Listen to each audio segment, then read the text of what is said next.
Help me reach 2,000 subscribes. Support the video with a like, and leave your thoughts in the comments. I read every comments. Thanks.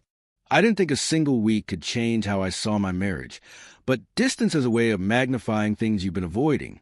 My name is James. I'm 39. I've been married to Elizabeth for 11 years, and until recently, I would have said we were stable. Not exciting. Not terrible. Just steady. The kind of marriage you assume will keep going, because it always has. The distance started quietly. No fight, no dramatic argument. Just space. Elizabeth became distant in that polite, careful way that makes you question yourself instead of her. Short replies. Longer showers. Nights on her phone with the screen tilted away from me. When I asked if something was wrong, she said she was tired. Work stress. Nothing personal. I accepted that because that's what husbands are supposed to do. That week, we barely touched. Not even casually. No hand on my arm. No leaning into me on the couch. I told myself it was temporary. A phase. If this story already feels familiar, take a second to hit like, so it reaches people who might need to hear it too. I didn't know then how badly I needed someone else to understand what was coming. On Friday evening, Elizabeth said she was meeting a friend for drinks. John. I knew the name. He'd been around for years. College friend. Easy smile. The kind of guy everyone trusts without really knowing why. I didn't object. I didn't ask questions. I said, have fun, and meant it. That's the part people don't believe later. She came home later than expected. I was in the living room, half watching TV, half pretending not to wait. When I heard the door, I stood up instinctively, ready to say hi, ready to act normal. That's when I saw them through the window first. Elizabeth and John, standing close on the porch. Too close. I wasn't spying. I wasn't suspicious yet. I just happened to look. John said something I couldn't hear. Elizabeth laughed. A real laugh. One I hadn't heard in months. Then she leaned in and kissed him. Not a quick, accidental peck. A deliberate kiss. Soft. Familiar. I didn't move. I didn't interrupt.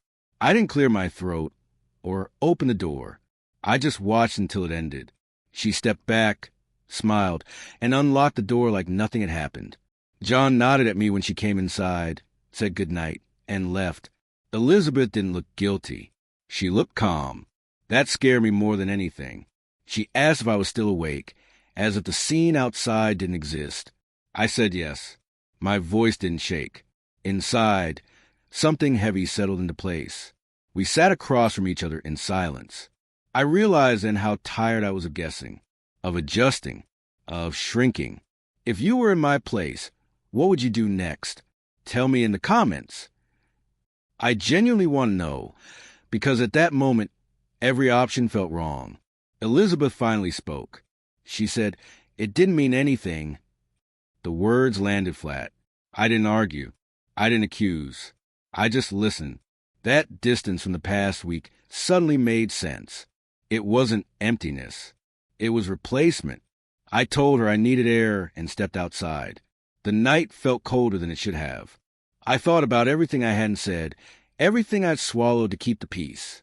If one word describes how this made you feel, type that word in the comments. Mine was clarity. I went back inside, sat down, and looked at my wife. Not with anger, with honesty. I realized something important then, something I'd been avoiding for years. And I knew that before the night was over, I was finally going to tell her the truth. I didn't raise my voice when I spoke. I didn't need to. My calm surprised even me. I told Elizabeth the first saw the kiss.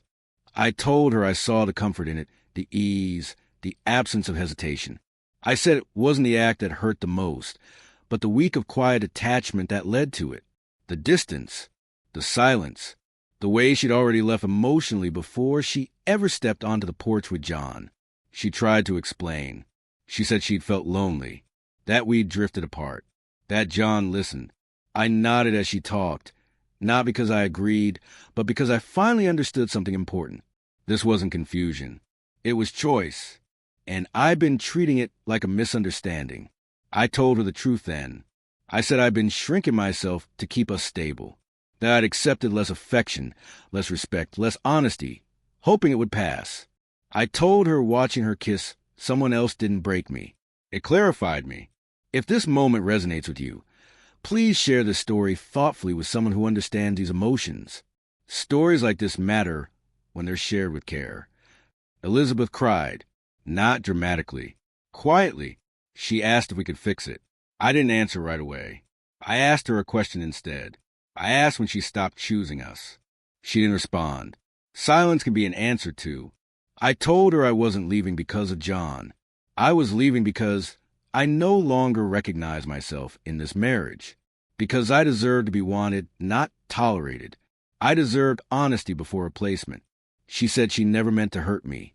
I told her intentions don't erase outcomes. That night, I packed a small bag. Not in anger, with intention. I said I'd stay with my brother for a while. I told her I needed space to think without minimizing my own pain. At this point in the story, do you believe honesty came too late? Start a discussion in the comments. Different perspectives matter here. The days that followed were quiet. Elizabeth texted, apologized, explained, asked for counseling. I didn't block her. I didn't argue. I listened, and I noticed something telling. Every message was about fear of losing me, not understanding why she'd already let go. A week later, I met her for coffee. Public place. Neutral ground. She said she'd cut contact with John. I believed her, and it didn't change my answer. Trust doesn't reset just because someone feels consequences. I told her the truth one last time. That love without respect becomes obligation. That commitment without desire becomes resentment. I told her I forgave her, but forgiveness didn't mean continuation. She nodded. This time, she didn't argue. Walking away felt different than I expected. Heavy but clean, like setting something down after carrying it too long. If you believe self-respect should always come before comfort, like this video and subscribe for more stories that explore real consequences and hard choices. I don't hate Elizabeth. I don't hate John. I learned something more important than blame. I learned that distance doesn't always announce itself with shouting.